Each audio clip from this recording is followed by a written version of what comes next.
সমাজের মানুষের মধ্যে বিচার করবে, তুমি সমাজটাকে যখন পরিচালনা করবে তখন তুমি সাবধান। ইত্তাকি দাওয়াতাল মাজলুম, মাজলুমদের বদদোয়া থেকে তুমি বেঁচে থাকবে। কারণ মাজলুমের বদদোয়া এবং আল্লাহর মাঝে কোনো পর্দা থাকে না। রাসূল সাল্লাল্লাহু আলাইহি ওয়াসাল্লাম বলেন, শোনো, একজন মাজলুম যখন আল্লাহর কাছে দোয়া করতে থাকে, রব্বে কারীম ওই মাজলুম ব্যক্তির দোয়াটা আসমানে উঠিয়ে নেয়।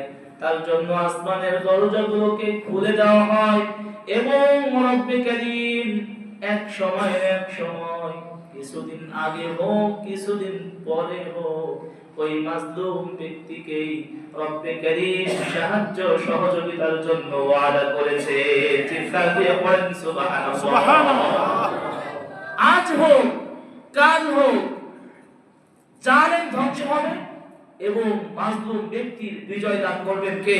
আল্লাহ। কিছুদিন আগে হোক কিছুদিন পরে হোক জালেম ধ্বংস হবে, মাজলুম ব্যক্তি সমাজের মধ্যে টিকে থাকবে, সম্মানের সাথে বেঁচে থাকবে। এই সম্মান একজন দেন, তিনি কে? আল্লাহ।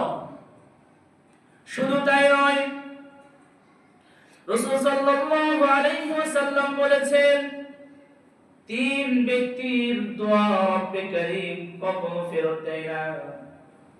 এক নাম্বার হলো ওই ব্যক্তি, কোন রোজাদার যখন ইফতারের পূর্ব মুহূর্তে দোয়া করে, আল্লাহ আপনি আমাকে ক্ষমা করে দেন, রব্বে কারীম সঙ্গে সঙ্গে ওই ব্যক্তির দোয়া কবুল করে ক্ষমা করে দেন। সুবহানাল্লাহ। দুই নাম্বার ব্যক্তি হলো, রাসূল সাল্লাল্লাহু আলাইহি ওয়াসাল্লাম বলেছেন, দুই নাম্বার ব্যক্তি হলো ন্যায়পরায়ণ কোন শাসক বাদশা যদি আল্লাহর কাছে দোয়া করে, রব্বে কারীম ওই বাদশার দোয়াকে ফিরিয়ে দেন না। তিন নাম্বার হলো ওই ব্যক্তির দোয়া কখনো ফেরত দেয় না। যেই ব্যক্তির উপর জুলুম করা হয়েছে, মাজলুম ব্যক্তি যখন আল্লাহর কাছে হাত তুলে দোয়া করে, আল্লাহ যে জালেম আমার সাথে এমন জুলুম করলো তুমি তাকে ধ্বংস করে দাও। আল্লাহর রাসূল সাল্লাল্লাহু আলাইহি ওয়াসাল্লাম বলেছে, মাজলুমের দোয়া রব্বে কারীম কখনো ফিরিয়ে দেয় না।